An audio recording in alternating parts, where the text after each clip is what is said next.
Pues es un placer, Elena, cuando quieras. Muy bien. Bueno, buenos días a todas ustedes. Agradecerles su asistencia.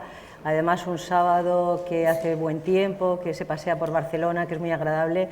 Entonces, pensar que todavía aquí hay un grupo de mujeres interesadas por los temas de salud y por el tema de la menopausia y por seguir el fórum, pues es grato para la organizadora del fórum, una mujer muy valiente, y para todas ustedes que tienen interés por aprender. Y ese interés por aprender que vamos cambiando y que van cambiando los conocimientos científicos. Antes se pensaba que a partir de cierta edad ya no aprendíamos nada, que nuestras neuronas envejecían y no teníamos ninguna capacidad de conocimiento, y que solamente eran los niños y en la edad adulta cuando se terminaba la capacidad de aprendizaje. Esto, hoy en día, con los conocimientos de la neurofisiología y la resonancia magnética, sabemos que la capacidad de aprendizaje continúa durante toda la vida. O sea, que ustedes están aprendiendo y existe una plasticidad en el cerebro para ir aprendiendo. Y esto es muy importante. Cada día van a tener ¿qué se necesita para aprender? Un interés por el conocimiento. Aunque la charla de hoy no tiene nada que ver con el conocimiento ni con la neurofisiología, pero yo les voy a hablar sobre la importancia de la nutrición, cómo apoyarla con complementos naturales. Muy bien, pues lo primero que les hablo en un fórum de la menopausia es que cuando llega la menopausia, los estrógenos dejan de protegernos y somos más vulnerables a los problemas cardíacos. Esto quisiera que lo valoraran desde un punto de vista positivo, porque hay que mirar la menopausia desde un punto de vista positivo y no negativo, desvincular todas esas ideas que hay que en la menopausia se termina, y es la menopausia empieza la madurez, y empieza una etapa de la vida importantísima en la mujer que va a durar más de 40 años, porque el promedio de vida es hasta los 81 años, entonces las mujeres en menopausia vamos a vivir 40 años. Realmente la palabra menopausia se ha establecido dentro del vocabulario, es lo que conocemos, pero desde el punto de vista ginecológico y médico es el climaterio. Menopausia solamente significa el último día que tuvimos la menstruación, ese día fue nuestro día de la menopausia. A partir de ahí estamos en climaterio. Lo que ocurre es que, bueno, se ha popularizado tanto el nombre de menopausia que hablamos de menopausia. Hay otra cosa también importante que yo he asistido a lo largo de todas estas jornadas del fórum, porque me parece interesantísimo, y también como médico he ido aprendiendo, pero también he tomado notas que quería comentarlas, ¿no? Se ha hablado, por ejemplo, muchísimo de hormonas, y nunca nos quedamos sin hormonas. O sea, las mujeres seguimos teniendo hormonas a partir de la menopausia. Y claro que tenemos hormonas, son muchísimas, y lo que nos ocurre es que disminuyen nuestras hormonas, disminuyen también las hormonas en el hombre, pero vivimos con hormonas. O sea, que el concepto de que desaparecieron las hormonas no es cierto, disminuye la cantidad de hormonas. Y las hormonas que nos disminuyen son concretamente los estrógenos y la progesterona. Muy bien, pues cuando nos disminuyen los estrógenos, entonces nos igualamos un poco al hombre en el sentido que nos aparecen enfermedades cardiovasculares. Antes de la menopausia, nuestros estrógenos nos protegen bastante de los problemas del corazón, y en el momento que tenemos la menopausia nos igualamos al hombre y tenemos la misma cantidad de infartos, de insuficiencia cardíaca y de accidentes cerebrovasculares. Pero ahora déjenme seguir diciéndoles que estos podemos solucionarlos en el 90% de los casos. Fíjese en esa pregunta, el 90% de los casos. Hace muy pocos días, el 29 de septiembre, fue el Día del Corazón. Hoy es el Día de la Menopausia y mañana es el Día del Cáncer de Mama. Bueno, pues el Día del Corazón, ya salieron en las publicaciones, no sé si ustedes los vieron, en El País, y hablaba de que teniendo buenos hábitos de vida y una alimentación correcta, y de algo que les voy a hablar más adelante, que van a ser sobre los omega, pues esto vamos a disminuir las enfermedades cardiovasculares. Me acompañaría a algunos ponentes que han estado en este foro hablando de que es muchísimo mejor la alimentación que una medicina. A veces tenemos que utilizar la medicina, pero me ha gustado muchísimo y me permite, que soy la última de dar las charlas en este fórum, de reivindicar todo aquello que han ido diciendo a lo largo de los conocimientos de hacer una vida natural. Si ustedes se quedan con la idea que tienen que hacer una vida natural, que tienen que seguir una dieta mediterránea, de utilizar alimentos que están en el mercado, que no son consumidos, congelados, ni preparados, ni precocinados, van a conseguir una calidad de vida importante y concretamente en las enfermedades cardiovasculares las van a disminuir. Tenemos muchísimo miedo todas las personas cuando hablamos de cáncer y pensamos que el cáncer es lo último y que vamos a morir.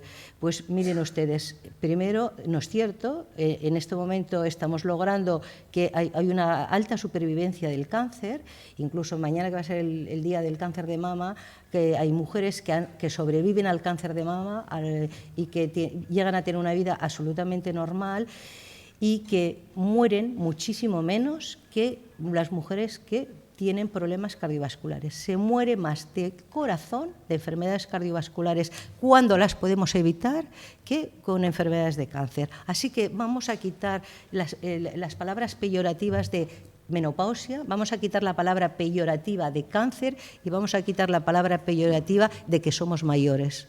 ¿Cuándo somos mayores? No somos mayores.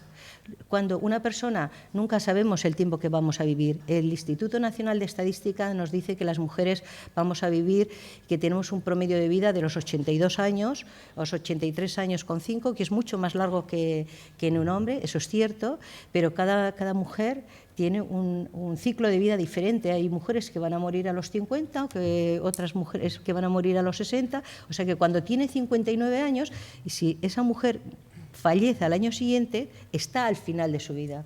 Y desgraciadamente un niño que a lo mejor fallece a los 11 años, a los 10 años o a los 10 años y medio le está faltando medio año de vida. Así que quitemos el concepto de que ya somos mayores, porque nadie sabemos cuándo vamos a fallecer.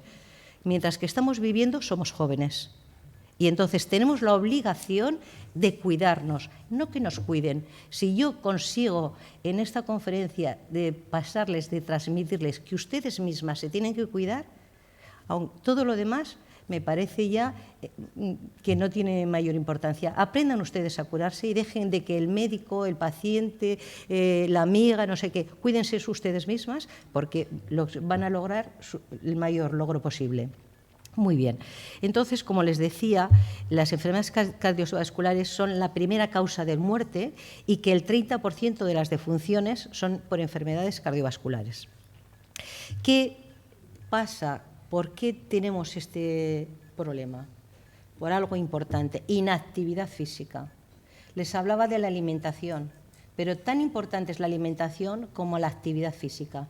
Tendríamos que hacer un ejercicio en el momento que sea a lo largo del día para hacer ejercicio, porque disminuiría muchísimo las enfermedades. Nunca hemos dado importancia al ejercicio físico y sí, yo cuando hablo con mis pacientes digo, bueno, pues es que venir al médico siempre me dicen lo mismo, ¿no? La dieta, la alimentación y el ejercicio físico y no fumar. Pues sí, es que tenemos que decir lo mismo porque ahí está los tres puntales importantes de la salud. No está en la receta o en la pomada o en la pastilla que le voy a dar, que a lo mejor se la tengo que dar porque es una mujer hipertensa o porque necesita un anticonceptivo o porque tiene una infección urinaria. Probablemente a lo mejor la tengo que dar en ese momento, pero lo que pretendemos los médicos no es dar un tratamiento, sino intentar que nuestras mujeres, nuestras pacientes, estén lo más saludables posible. Y para que estén lo más saludable posible, tienen que tener buenos hábitos de salud.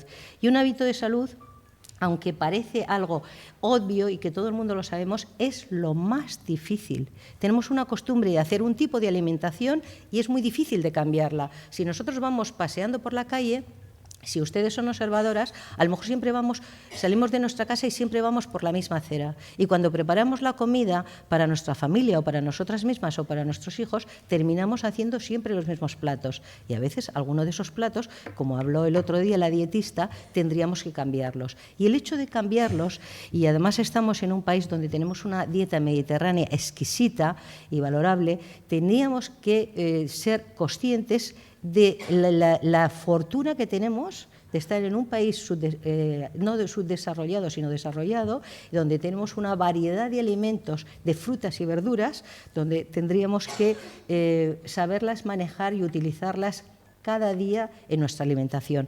Ahí íbamos a evitar la obesidad, íbamos a evitar muchísimas diabetes. Cuando vienen las mujeres a las tiritas en la consulta, su diabetes de tipo 2, a veces me entran ganas de llorar, verdaderamente, porque sé que esas mujeres, si yo las hubiésemos encontrado cuando tenían 20 y tantos y 30 y tantos años, o incluso 11 años en los colegios, si les hubiésemos enseñado a comer, probablemente no tendrían lo que llamamos los médicos el síndrome metabólico y no serían diabéticas. Hay una diabetes de tipo 1 que es hereditaria, de ahí no podemos hacer nada, pero existe la diabetes tipo 2 que aparece en la menopausia, más tarde en la menopausia, no necesariamente es una enfermedad, pero es una enfermedad ya de la madurez y que se podría haber evitado teniendo unos buenos hábitos alimenticios.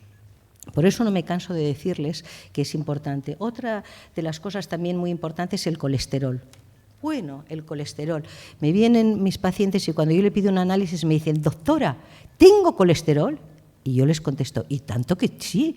Claro que sí tiene colesterol. Es que tenemos que tener colesterol. Si no tuviéramos, estaríamos muertas. Tenemos que tener hormonas. Lo que no tenemos que tener es un exceso de colesterol. El colesterol es fundamentalmente para la vida y entra dentro de las neuronas y dentro de las células y se necesita para el buen vitalidad celular, para cualquier célula, así que necesitamos colesterol. Lo que ocurre que ¿cómo necesitamos ese colesterol? ¿Qué tipo de colesterol? Porque si tenemos muchísima grasa, entonces va a ser perjudicial y nos va a producir alteraciones. Como todo en la vida, tendríamos que ser equilibradas y es lo más difícil en la vida, ¿no? No estar irritada, no estar enfadada, estar siempre contenta. El equilibrio es lo ideal. En una ponencia que hacía un momento que estaba escuchando, cuando decía, ¿dónde está la belleza? En la armonía. La belleza está en la armonía. La belleza, una buena alimentación, ¿dónde está? En el equilibrio. No, las frutas, las verduras.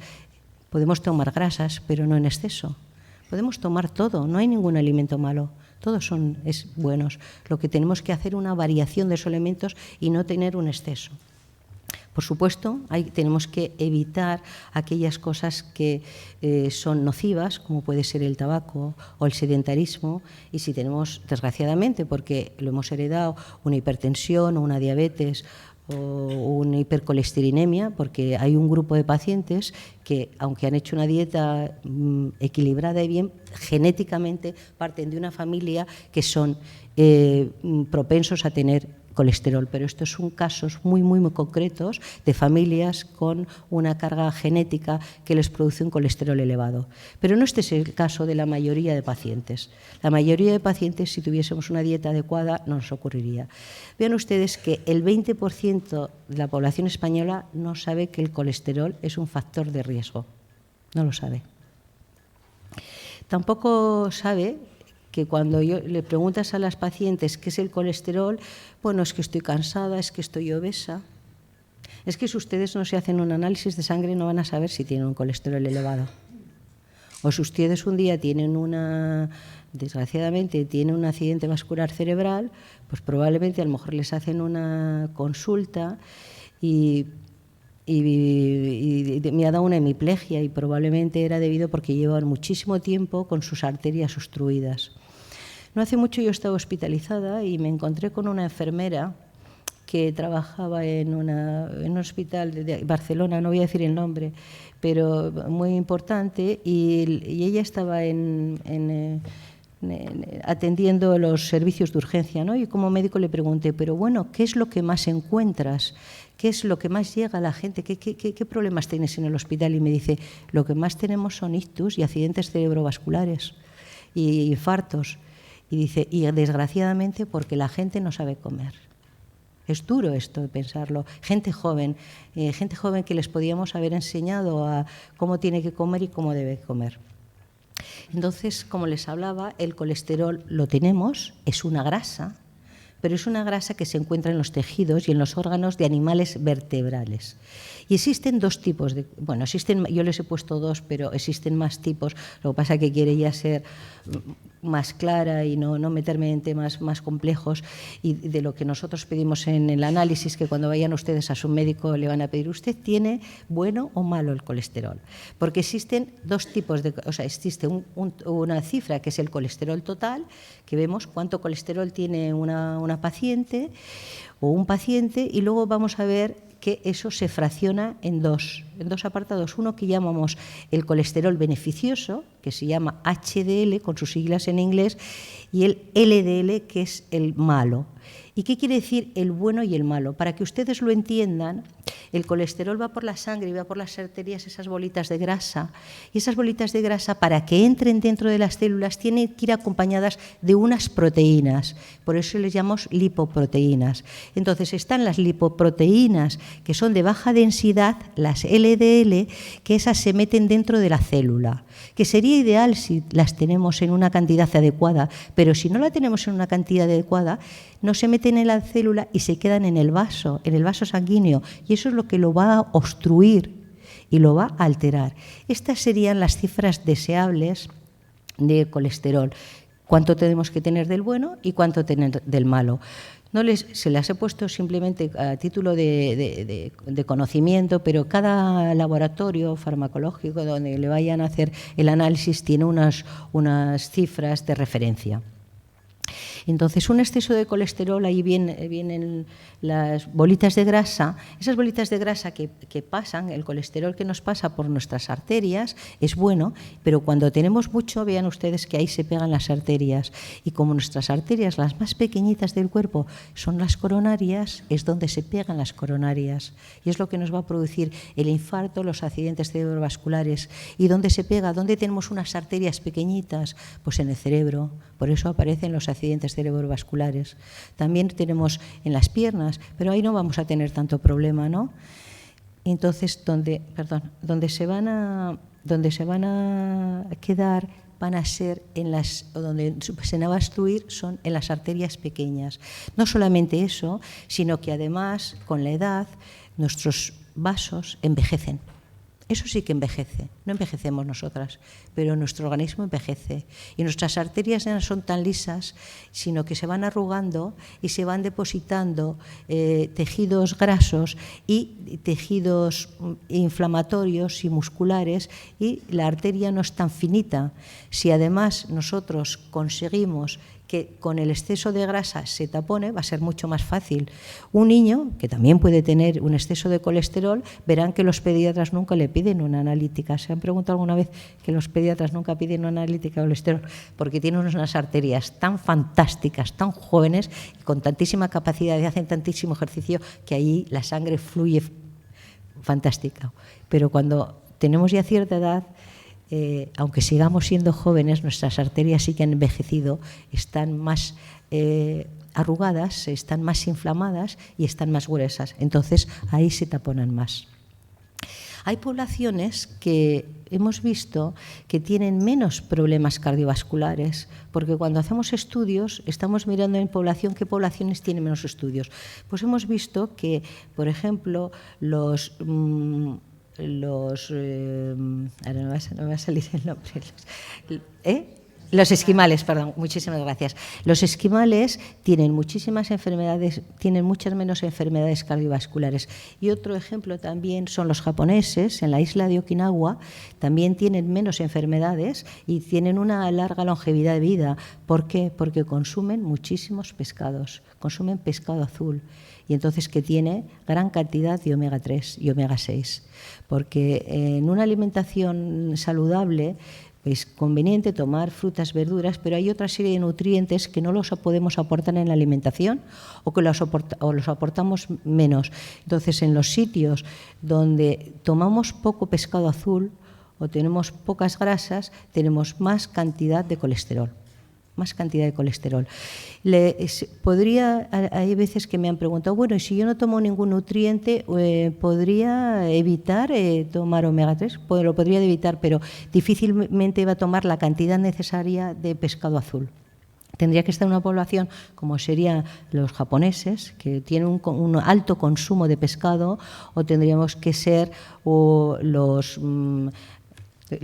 en Alaska, los esquimales, gracias, que tienen pues unos hábitos alimenticios. Nosotros tenemos otro tipo de hábitos alimenticios que no nos lo permitiría, entonces esto lo tenemos que suplementar. Lo mismo ocurre con la vitamina D, ¿no? O sea, ¿podríamos evitar no tomar vitamina D? Pues se podría evitar, pero como hay tanto riesgo de un melanoma, pues probablemente tenemos que aplicarla en una alimentación y hacer una suplementación. Entonces, como les comentaba, sí, nuestros hábitos son importantes, pero si nosotros cambiamos a otra ciudad, a otro estado, pues esos hábitos los cambiamos. Y esto se vio, por ejemplo, que los individuos que estaban en Groenlandia tenían pocas enfermedades cardiovasculares, pero cuando se fueron a Dinamarca, otro país que está, además, no es en medio de Europa, ¿no? También está al lado del mar, y en cambio aumentaron el 2,22% de enfermedades cardiovasculares. Las japonesas, cuando tienen muchos, mañana es el día del cáncer de mama, tienen poca incidencia de cáncer de mama, y en cambio en un estudio que se hizo cuando los japoneses se fueron a vivir a Estados Unidos, apareció la misma porcentaje de cáncer de mama que las norteamericanas. Con eso lo quiero decir que, aunque ustedes sean muy conscientes de llevar una alimentación, hábitos saludables, la vida que llevamos, las costumbres, nuestros amigos, nuestra forma de vida nos conducen a veces a tener malos hábitos de vida. ¿Y cuáles son los grasos? Cuando yo les hablo en mi consulta a las pacientes sobre los ácidos grasos poliinsaturados, insaturados, monosaturados, las grasas trans, digo, uy, doctora, qué lío, explíquemelo un poco. Entonces yo les voy a dar un ejemplo muy claro. ¿Cuáles son las grasas malas? Toda grasa mala es toda la grasa sólida, que amarillea y que envejece. Eso es una grasa mala, la que deberían evitar. Todas las grasas que están en los alimentos sólidos. O sea, una grasa sólida es mala. Una grasa líquida, vegetal, es buena. Una grasa, como puede ser el aceite de oliva, es bueno. Una grasa mala, aunque sea en aceite de oliva, tendríamos que hacer dos excepciones, que sería el aceite de coco. Ese es un aceite que tiene muy alto el colesterol, y el aceite de lino, pero que son aceites que no utilizamos, que estos se utilizan en Sudamérica. Entonces, en nuestro medio, en nuestro hábitat, los ácidos grasos poliinsaturados son los omega 3 que están en los pescados azules, y los ácidos grasos saturados, como el aceite de oliva, que es un alimento que nosotros lo utilizamos mucho en nuestra cocina mediterránea. El omega 3, como les decía, están dentro del pescado azul, y son unos ácidos grasos esenciales que no los sintetizamos nosotros mismos. Son el EPA, el DHA, que tiene unas fórmulas un poco complejas y que no vamos a hablar de ellos, y que pueden estar tanto en el origen vegetal, el marino y el origen marino, pero en nuestra alimentación nosotros no tomamos por costumbre algas, que podríamos, pero cuando vamos al mercado no encontramos algas. Encontramos pescados azules, salmón, la caballa, el arenque, que si por ejemplo tomamos sardinas, las tenemos que tomar enteras y en más cantidad, pero no lo suficiente, en la cantidad suficiente que necesitaríamos para evitar que disminuyera el colesterol. Por eso tenemos que hacer una alimentación complementaria llevando una alimentación mediterránea. Y entre las fuentes naturales de omega 3, porque bueno, pues tendríamos el aceite de girasol, los arenques, las semillas de calabaza, las nueces, incluso los pescados. Pero hay un marisco que está en los mares fríos, que se llama el krill, que es un marisco que tiene gran componente de omega 3, de omega 6 y de antioxidantes. Esto se recoge en aguas frías, se extrae y se congela inmediatamente para que no pierda sus propiedades. Y entonces se manufactura y de ahí se extrae el omega 3. Existen otro tipo de omegas que, bueno, ustedes habrán visto en televisión y en radio y en propaganda que hablan de los omegas, porque ahora les hablaré las diferencias de los ácidos, de diferentes ácidos de omega. Uy, me dicen 5 minutos y tengo un montón de cosas que contarles. Bueno, como les decía, el krill es un crustáceo que lo consumen los japoneses, que tienen omega 3, astaxantina, proteínas, aminoácidos, y que si lo complementamos con nuestra alimentación, aunque no estemos tomando tantos pescados azules, que se los recomiendo que los vayan comprando, o tanto salmón o tanto de aceite de oliva, porque también a lo mejor nos va a engordar si tomamos muchas grasas, lo podemos complementar con el omega 3. Y se utiliza como un alimento nutricional en todo el mundo. En todo el mundo. Lo que pasa es que aquí vamos un poquito más retrasadas en España que en el resto de Europa. Bueno, esto ya les hablaba, que es en el Atlántico, que tiene diferentes vitaminas, que tiene astaxantina, que no todos lo tienen, porque es esto un gran antioxidante y que muchas veces para la piel pues son extraordinarios los antioxidantes.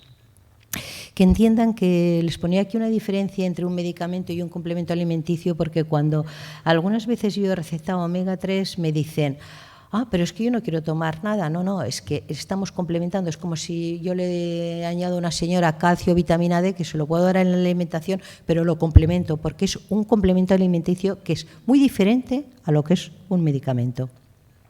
Y que también les hablaba que existen diferentes tipos de omega 3, está el omega 3 de krill y el omega de pescado.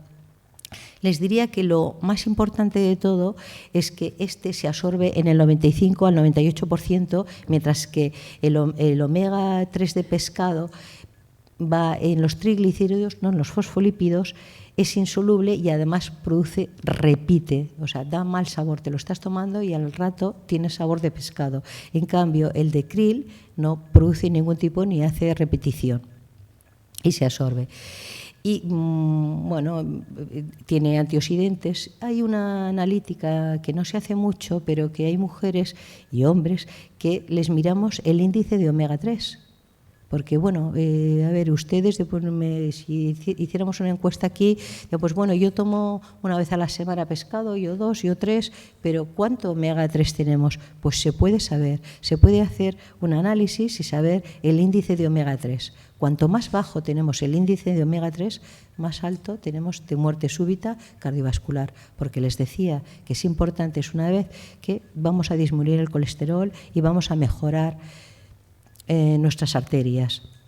La cantidad de aceite de krill que debíamos de tomar, aparte de una alimentación correcta, y como conclusión, y creo que voy a llegar al tiempo, es que tenemos que hacer una alimentación, por favor, saludable. Se lo he puesto en primer minuto, con productos frescos, naturales, del tiempo, a utilizar complementos naturales y nutricionales, porque es que aunque utilicemos una alimentación saludable, pues ya no tenemos el huerto en casa, está en los frigoríficos, no tienen las vitaminas que tienen las frutas ni las verduras, y entonces si no complementamos con vitaminas y con complementos nutricionales no vamos a hacer una alimentación correcta, ni estamos pescando con los esquimales, lo cogemos, ahora no me lo he tenido que recordar, cogemos el pescado y lo comemos inmediatamente, sino que ha tenido una serie de procesos. O sea, que simplemente es importante utilizar los complementos nutricionales, eliminar las grasas saturadas, esas que yo les he dicho que son amarillas, que son sólidas, el amor a la cocina, cocinar, por favor.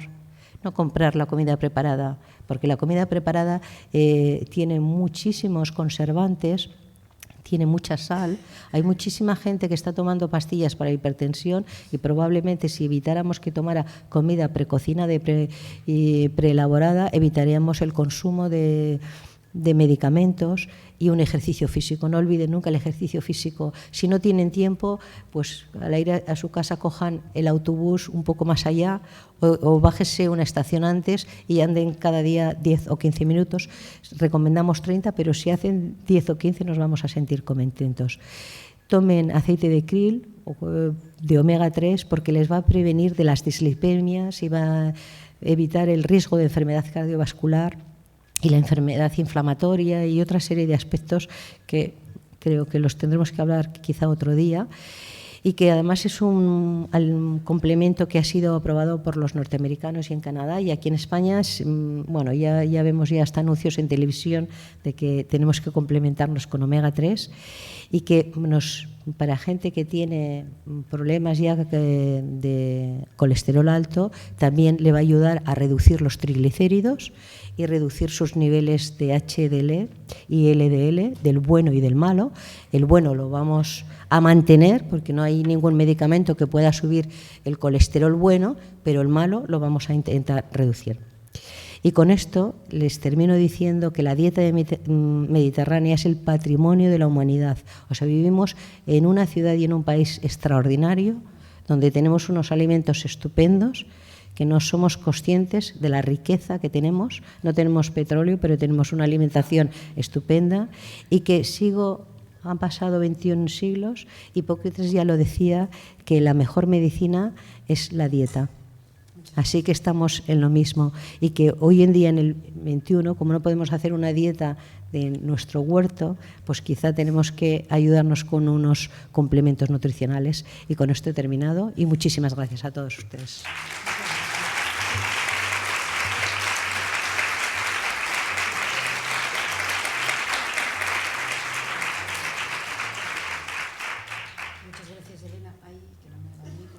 Micro.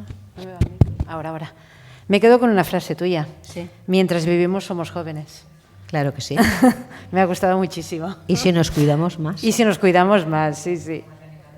10 minutitos por si alguien quiere hacer alguna pregunta.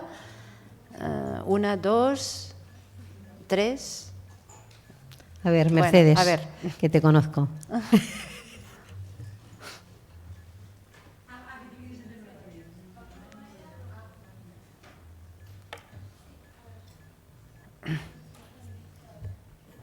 Mercedes Espeleta, Sí, me acuerdo de tu apellido y todo.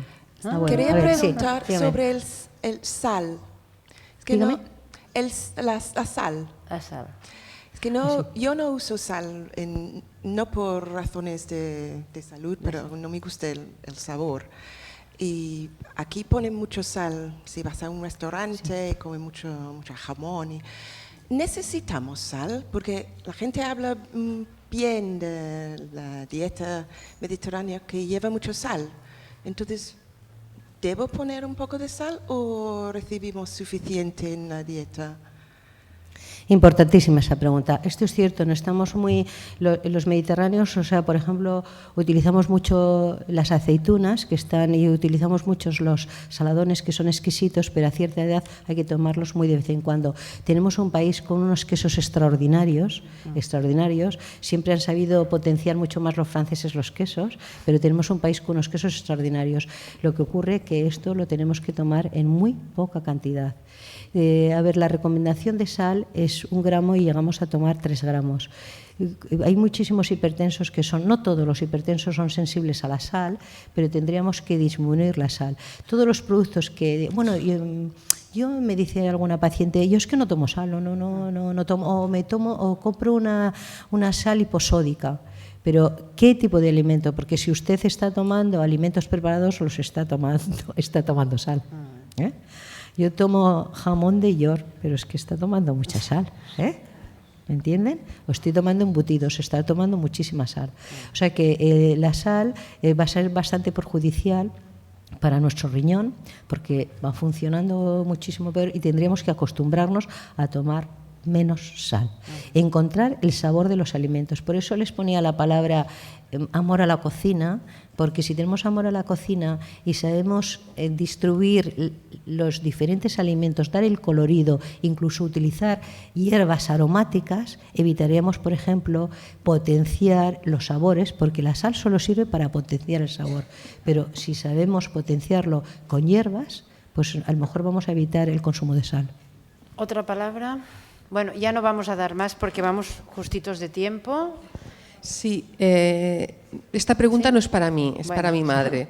Cuando ya está la carótida bastante obstruida, 70%, por ejemplo, que te dicen que la solución es operar, pero ¿puede haber otra manera de desatascar un poco las venas cuando por el colesterol se han ido formando lo que nos explicabas? A mí me encantaría decirte que se puede desobstruir, ¿no? No lo existe, pero no le iría mal tomar omega 3, hacer una alimentación saludable, no vamos a desobstruir las arterias, ojalá lo pudiéramos hacer, ¿no? Porque hay muchísimas enfermedades que por una mala circulación, por un problema, a veces hemos tenido que hacer una amputación, una necrosis, y si tuviéramos algún tubo para poderlas desatascar sería extraordinario, ¿no?